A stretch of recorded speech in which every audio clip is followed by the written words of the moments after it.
Hi guys, ganda sa inyo po sana. At hindi pa ako mahangin vlog kasi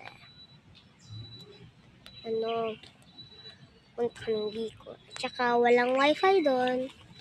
Kaya sa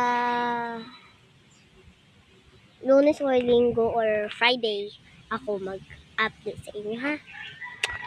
Kasi ewan ko, Linggo, Lunes, Martes or Biyernes or Sabado. Ha? Mag-update ako pag okay na. Kasi marami naman kasi ako. Kasi may Facebook po ako. Pangalan. Kasi sabi sa inyo. Kasi alam niyo naman. Tingnan niyo lang dyan. Bye-bye! Love you all. Bye-bye. Ingat kayo dyan.